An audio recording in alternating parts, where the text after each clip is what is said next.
जय माता दी दोस्तों। आज शारदीय नवरात्रि की अष्टमी की आप सभी को हार्दिक शुभकामनाएं।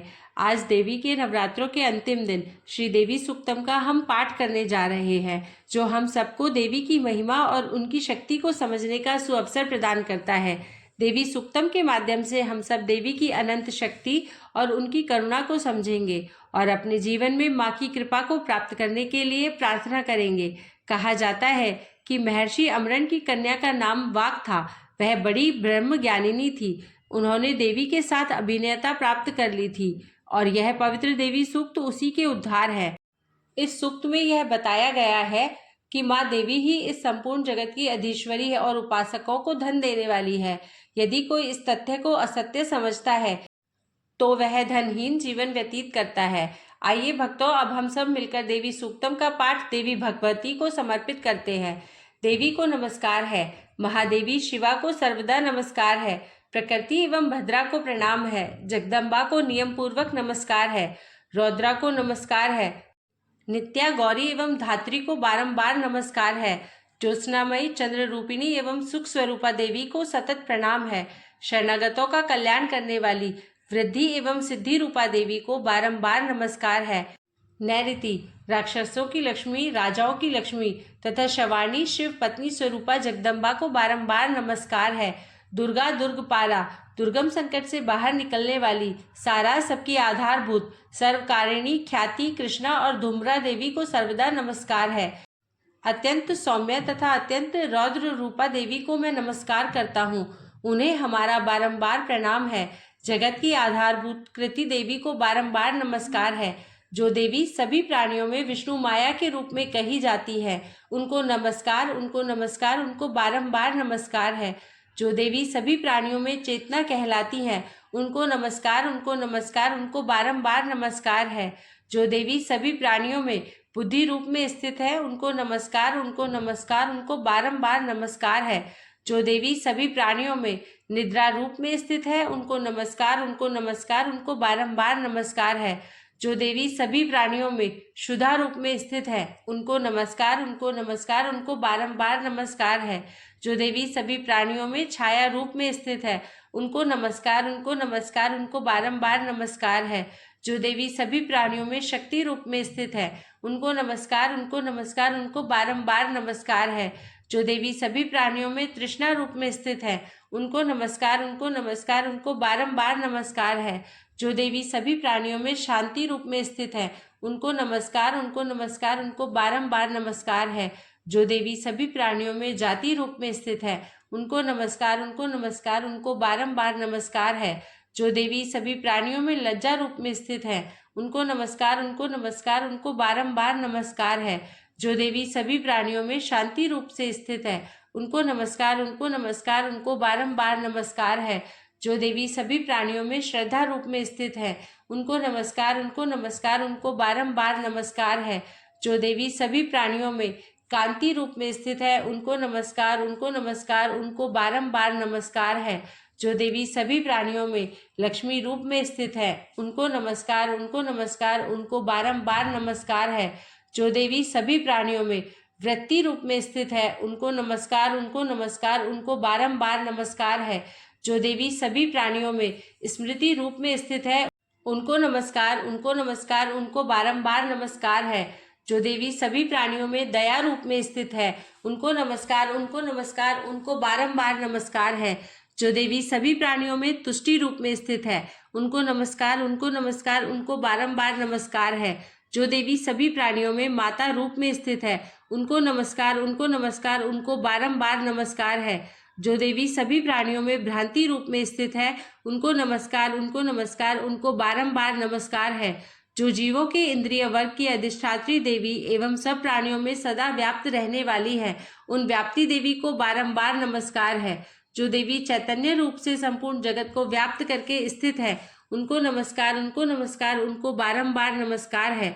पूर्व काल में अपने अभीष्ट की प्राप्ति होने से देवताओं ने जिनकी स्तुति की तथा देवराज इंद्र ने बहुत दिनों तक जिनकी सेवा की, वह कल्याण की साधनभूता ईश्वरी हमारा कल्याण और मंगल करे तथा सभी आपत्तियों का सर्वनाश करे।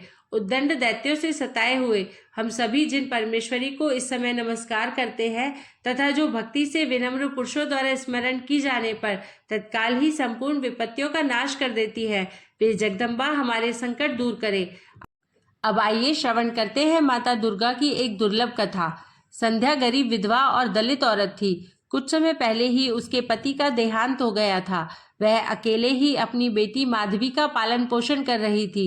संध्या गांव के लोगों के घरों में झाड़ू लगाने का काम करती थी। वह माँ दुर्गा की बहुत बड़ी भक्त थी। दलित होने के कारण उसे मंदिर में प्रवेश करना मना था।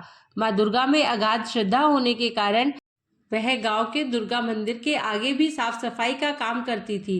कुछ ही दिनों में नवरात्रि शुरू होने वाली थी। एक दिन उसकी बेटी माधवी बोली, माँ, इस बार नवरात्रि में मैं भी पूजा करूंगी और माँ दुर्गा का व्रत रखूंगी। संध्या बोली, बेटी, नवरात्रों में व्रत बहुत कठिन होते हैं, क्या तू इस व्रत को ठीक से कर पाएगी? माधवी बोली, हाँ माँ, मैंने सोच लिया है, मैं व्रत करूंगी। तो संध्या ने कहा, ठीक है, मैं भी तेरे साथ इस बार व्रत रखूंगी। इस तरह दोनों माँ बेटी ने व्रत करने की तैयारी शुरू कर दी। संध्या ने इधर उधर से कुछ पैसों का इंतजाम किया। उसके बाद पूजा का सामान खरीदा। आज नवरात्रि का पहला दिन था। संध्या ने माधवी से पूछा, तुझे भूख तो नहीं लगी है? माधवी ने हंसते हुए कहा, लगी तो है, पर थोड़ी थोड़ी। दोनों माँ बेटी माँ दुर्गा को फूल अर्पित करने के लिए मंदिर जाती है। इन फूलों के सिवाय माँ दुर्गा को अर्पण करने के लिए उनके पास कुछ नहीं था। मंदिर में प्रवेश करने पर पुजारी मंदिर के द्वार पर ही इन्हें रोक देता है कि तुम माँ बेटी कहाँ अंदर जा रही हो? तुम्हें पता नहीं है कि तुम्हारी जाति वालों का मंदिर में जाना मना है? संध्या बोली, पुजारी जी, दुर्गा माता के लिए तो अपने सभी बच्चे एक समान होते हैं, फिर माता के मंदिर में आप हमारे साथ ऐसा भेदभाव क्यों कर रहे हैं? हमारा ही प्रवेश मंदिर में वर्जित क्यों है? पुजारी बोला, हमारी बराबरी करने वाली तुम होती कौन हो? सदियों पुरानी रीत बदलने वाली तुम अपनी जात कैसे भूल गई? संध्या बोली, पुजारी जी, मेरी बेटी ने आज नवरात्रि का व्रत रखा है, कृपया मेरी बेटी को माँ दुर्गा के दर्शन करके फूल चढ़ाने दीजिए। पुजारी बोला, अब तुम अपनी बेटी के मुंह में हमारा धर्म भ्रष्ट करोगी, चुपचाप यहाँ से निकल जाओ। इसके बाद पुजारी ने लोगों से कहा, देखो भाइयों, यह अछूत औरत होकर मंदिर में माँ दुर्गा के दर्शन करने आई है, इसे यहाँ से भगाओ, नहीं तो यह देवी माँ के मंदिर को भ्रष्ट कर देगी। पुजारी की बात मानकर बाहर खड़े लोग उन्हें भगा देते हैं, लेकिन इसी बीच उन सबसे नजर बचाकर माधवी चुपचाप मंदिर के द्वार से ही माँ दुर्गा को फूल चढ़ा देती है। माँ दुर्गा के दर्शन न होने के कारण माँ बेटी भारी मन से वापस लौट आते हैं। अगली सुबह जब पुजारी मंदिर के द्वार खोलता है तो यह देखकर हैरान हो जाता है कि कल के चढ़ाए सारे फूल मुरझा गए हैं, लेकिन द्वार के पास पड़े फूल अभी भी ताजा है। यह देखकर पंडित जी आश्चर्य में पड़ जाता है। वह सोचते हैं कि मंदिर तो मैंने अभी अभी खोला है, यह कल के चढ़ाए हुए फूल किस भक्त के हैं जिनमें अभी भी ताजगी बाकी है। थोड़ी देर में यह बात सारे गांव में फैल जाती है। सभी अपने आप को माता का भक्त साबित करना शुरू कर देते हैं। सभी एक दूसरे को बता रहे थे कि फूल उनके द्वारा चढ़ाए गए हैं। इन सबसे बेखबर संध्या और माधवी दोनों सच्चे मन से माता की भक्ति में मगन थे। इसी तरह दिन बीतते गए और महाअष्टमी आ गई। संध्या और माधवी ने माँ दुर्गा को भोग लगाने के लिए थोड़ा सा पूरी और हलवा बनाया था। इस भोग सामग्री को संध्या ने बहुत ही मेहनत से इकट्ठा किया था। संध्या कहती है, माधवी आ जाओ, व्रत का पारण का समय हो गया है।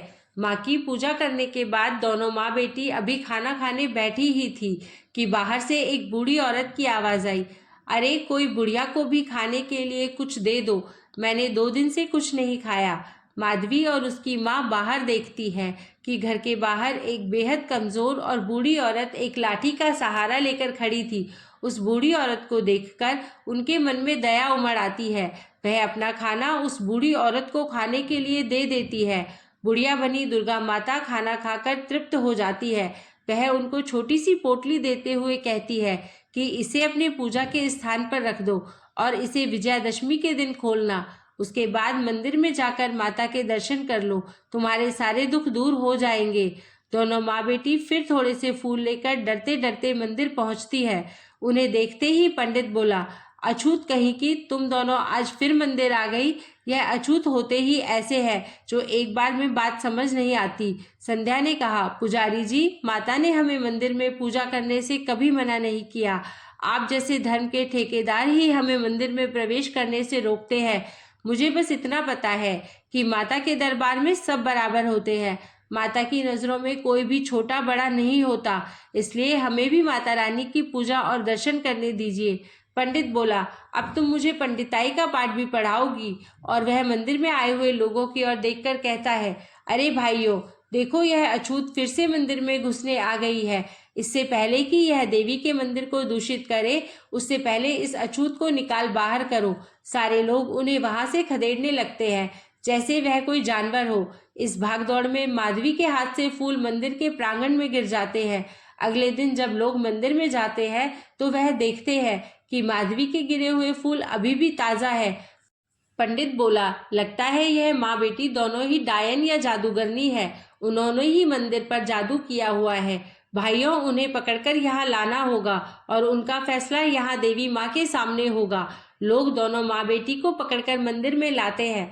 पंडित बोला, सच सच बताओ, तुम लोगों ने यहाँ क्या जादू कर रखा है? हम यहाँ इतनी भक्ति से माँ की पूजा करते हैं, फिर भी हमारे फूल तो मुरझा जाते हैं। और तुम अछूत जाति की औरतें जो मंदिर में प्रवेश करने के लायक भी नहीं हो, उनके फूल कैसे ताजा रहते हैं? संध्या बोली, पुजारी जी, हमने कुछ नहीं किया है, हम कोई जादूगर नहीं है। तभी दूसरे लोग कहने लगते हैं कि ऐसे मुंह नहीं खोलोगी, और लोग उन्हें पीटना शुरू कर देते हैं। बेचारी संध्या वहीं गिर जाती है और माधवी दौड़कर अपनी माँ से लिपट जाती है। तभी वहां अचानक से तेज आंधी चलने लगती है। सारी सजावट भरे पंडाल उजड़ जाते हैं। इसके बाद आगे का दृश्य देखकर लोगों की आंखें फटी की फटी रह जाती है। उनके सामने साक्षात दुर्गा देवी प्रकट होती है। वहां उपस्थित पुजारी और सभी लोग माँ दुर्गा के सामने झुक जाते हैं। साक्षात माँ दुर्गा को सामने देखकर संध्या और माधवी की आंखों से आंसू बहने लगते हैं।